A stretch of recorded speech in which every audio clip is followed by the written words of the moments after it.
A história de Sodoma e Gomorra, encontrada no livro de Gênesis, é uma narrativa poderosa que fala sobre a decadência moral e o julgamento divino. Naquela época, essas cidades eram conhecidas por sua grandeza e prosperidade, mas foram destruídas por sua iniquidade e sua imoralidade sexual e completa rejeição das leis divinas. Os homens de Sodoma e Gomorra eram excessivamente malignos e pecadores contra o Senhor. Eles se entregaram a práticas depravadas e eram extremamente maldosos e sádicos com povos estrangeiros, ignorando os mandamentos de Deus e vivendo de acordo com seus próprios desejos carnais. Ló era o sobrinho de Abraão, nascido na cidade dos caldeus. Desde jovem, ele acompanhou seu tio em sua jornada de fé, deixando para trás a idolatria e buscando uma vida de obediência ao Deus verdadeiro. Após a morte de seu pai, Harã, Ló seguiu Abraão em sua jornada para a terra prometida. Durante sua jornada, eles passaram por várias cidades, até chegarem à região de Canaã. Abraão deu a Ló a escolha de qual região ele gostaria de habitar. Ló escolheu a região de Sodoma, que era fértil. Olhou então Ló e viu todo o vale do Jordão, todo ele bem irrigado, até Zoar. Era como o jardim do Senhor, como a terra do Egito. Isto se deu antes de o Senhor destruir Sodoma e Gomorra. Gênesis 13, capítulo 10. À medida que o tempo passava, Ló prosperava em Sodoma. Sua riqueza e influência cresceram, e ele se tornou um respeitado líder entre os habitantes da cidade. No entanto, a prosperidade material de Ló nunca o afastou dos princípios de justiça e retidão de Deus. Então Deus, olhando para os atos de perversão sexual de Sodoma e Gomorra, o Senhor resolveu destruir as cidades, e assim avisou a Abraão.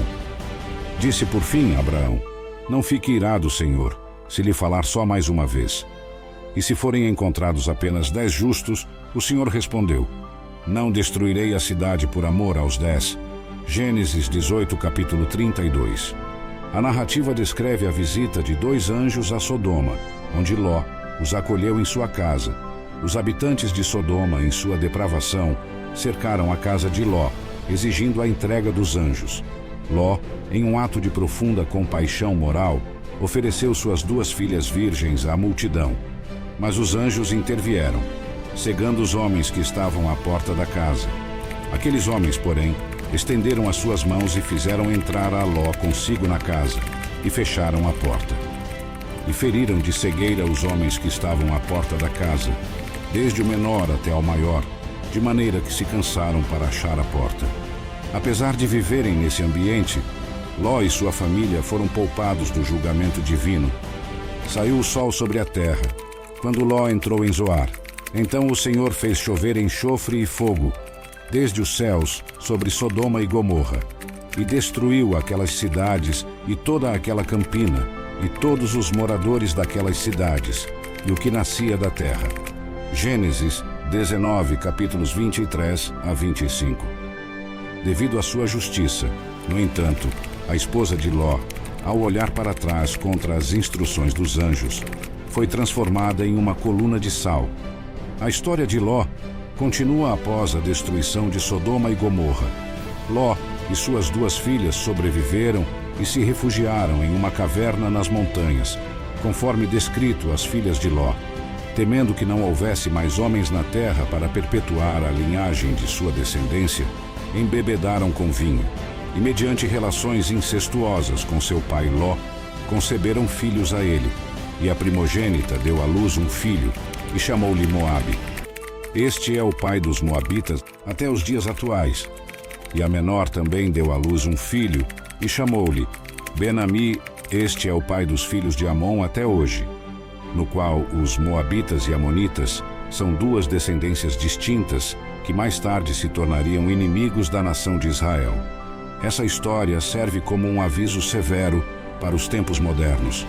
Em uma época onde a imoralidade sexual é muitas vezes celebrada e encorajada, portanto, é imperativo que nos arrependamos de nossos pecados e busquemos a santidade em todas as áreas de nossas vidas.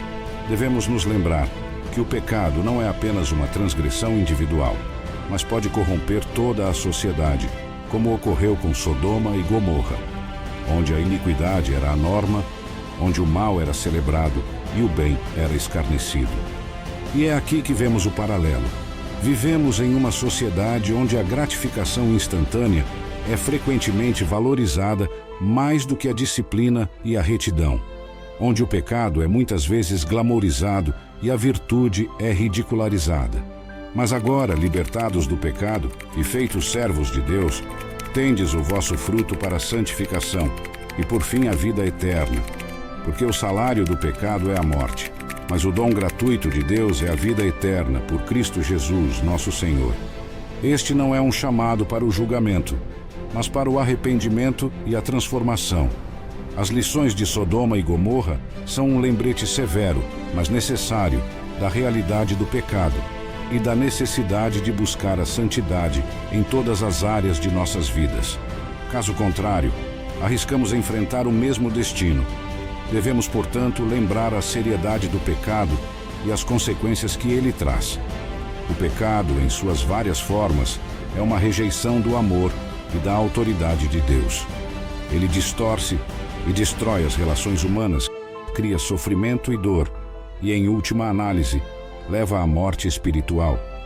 Não erreis, pois, nem os devassos, nem os idólatras, nem os adúlteros, nem os efeminados, nem os sodomitas, nem os ladrões, nem os avarentos, nem os bêbados, nem os maldizentes, nem os corruptos herdarão o reino de Deus. 1 Coríntios 6, 10. Se você gostou do vídeo de hoje, considere se inscrever no canal e leve essa mensagem adiante. Não se esqueça, a sabedoria é a chave da plenitude. Que Deus abençoe a vida de todos abundantemente.